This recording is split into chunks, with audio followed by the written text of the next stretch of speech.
Shalom.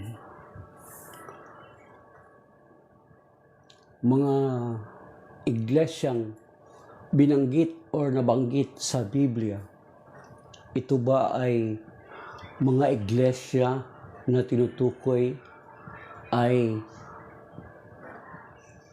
tumutukoy sa mga kasalukuyang iglesia na umaangkin ito? Yan yung tanong.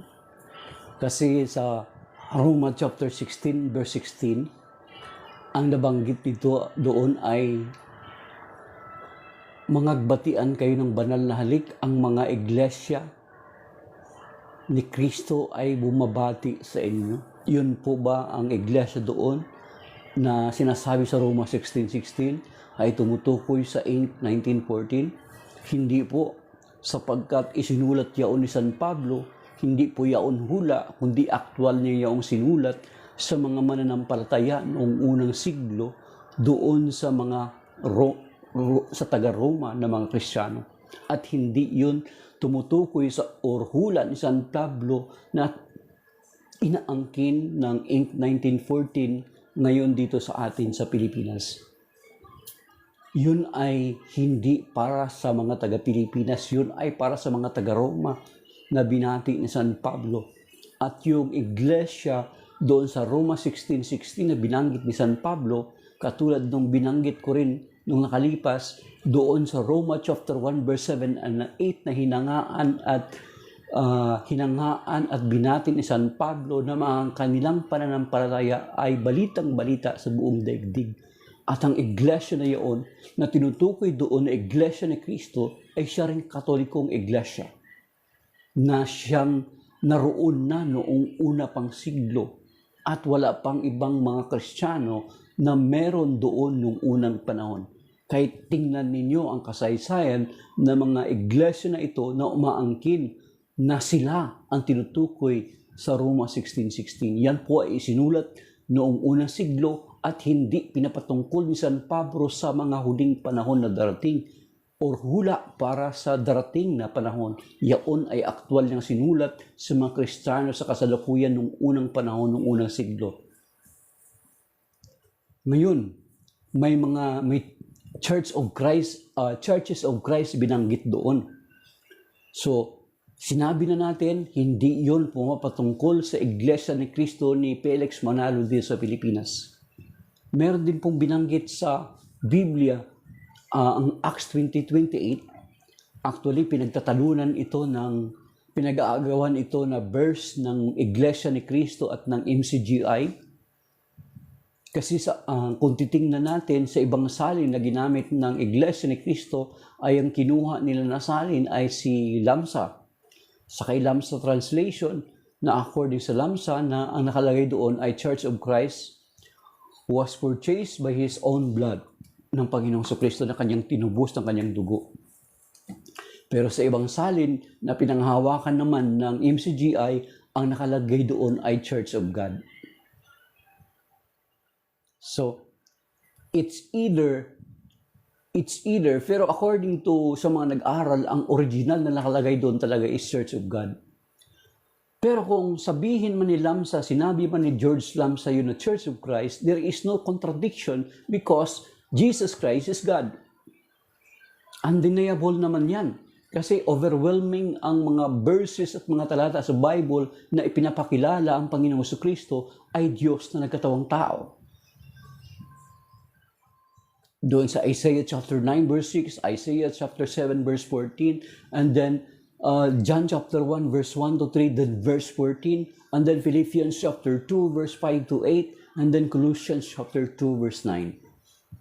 So it's either na sinabi man nila Lamsa yon na Kristo ang nilagay niya, Church of Christ, and then sa ibang salin, it's Church of God, but according to those who studied, ang nakalagay sa Acts 20:28 is Church of God.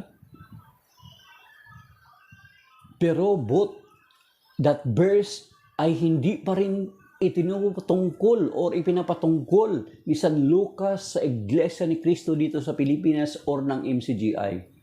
Yun ay pumapatungkol sa iglesyang nag-i-exist na ng unang panahon pa. At kung titingnan natin ang kasaysayan, Yun ay napapatunayan at tinuturo ng even secular history na ang simbahan na yaon ay ang Catholic Church. Because for the first 1,000 years, there is no other church that exists but only the Catholic Church. Until such time na dumating yung 1517 or 1054 na humiwalay ang Orthodox, and then 1517 na humiwalay, nagkaroon ng Protestantism.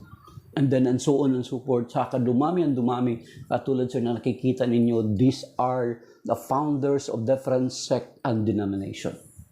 At hindi lamang yan, ito mga imported to, abroad to. Wala pa yung dito sa atin sa Pilipinas. So may binanggit din sa 1 Timothy 3:15, the Church of God. Ang sabi dito sa 1 Timothy 3:15, na ang nakalagay dyan ay Church of God. Ang Diyos Ama ba nagtatag ng isang iglesia? Hindi. Ang Panginoong Kristo ang nagtatag. Doon sila sabi sa Matthew 16, verse 13 to 20. So siya ang nagtatag. So therefore, it is the Church of Jesus Christ. So sinasabi doon na Church of God. So therefore, Jesus is God because He is the one who built His church in Matthew chapter 16, verse 13 to 20. Sabi dito sa 1 Timothy 3:15. Basahin natin. Sabi, but if I should be delayed, you should know how to behave in the household of God, which is the church of the living God, the pillar and foundation of truth. So you see, Church of God, may binanggit din doon na Church of God. Yun ba ay tumutukoy din kay Eliseo Soriano, na simbahan ng Eliseo Soriano? O sino mang sekta na gumagamit ng titulon sa Church of God? No, it is not. It is not refer to them. It is refer to the church that exists during those times na sinulat yun ni San Pablo kay Timoteo, nung 1st century. At kita naman natin, ng 1st century pa lang, ay makikita natin na ang Catholic Church ang nag-i-exist. So, meron ba dito? So, 1 Corinthians chapter 10,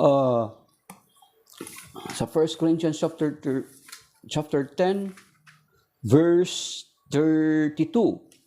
Avoid giving offense whether to Jews or Greeks or the church of God. So, Church of God na naman. So, ito ba yung binanggit na Church of God sa Corinto ay tumutukoy kay Eliseo Soriano o sa ibang mga sekta at denominasyon na gumagamit ng titulong Church of God? No, it is not. It is referred to the church that exists in the 1st century in Corinth, and that is the Catholic Church. Meron pa.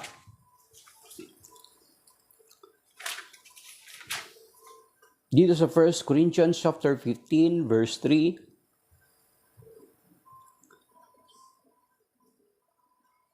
No, it's not.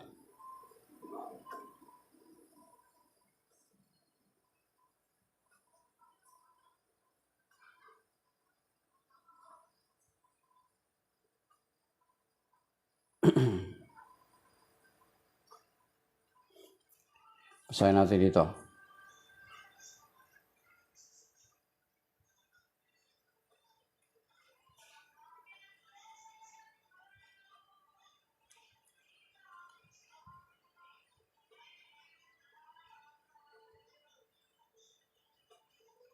Okay. 1 Corinthians chapter 15, verse 9. For I am the least of the apostles, not fit to be called an apostle, because I persecuted the church of God. So again, sino nag-establish ng church?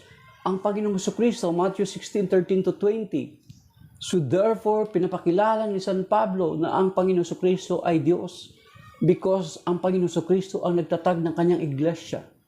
So the Church of God mentioned here again is not refer to MCGI or to any other sect and denomination using the title Church of God. So therefore, masasabi natin na ang Catholic Church ang tinutukoy na Church of God, ang Church of Christ. Kung sinabi man sa ibang salin na Church of God or Church of Christ, it does not matter because Christ is God. And it does not refer to any of the sect or denomination that exists today, mga kapatid. They just claim that verse, but it does not belong to them. Because when St. Paul wrote this letter, it addressed to whom he wrote, to the Christian of Corinth, to Timothy. So therefore, wala pong pakialam or wala pong kaugnayan ang sinumang mga tao na gumagamit ng titulo na nagparehistro ng kalang sekta at denominasyon sa Securities and Exchange Commission gamit ang titulo ng Church of God or Church of Christ. But it is refer to the church founded by Jesus Christ na nagpasimula noong unang siglo na nagpapatuloy hanggang sa kasalukuyan at ito'y hindi natalikod at hindi muling itinayo ng sinuman sapagkat hindi ito natalikod. So that is by now. Shalom and may God bless us all.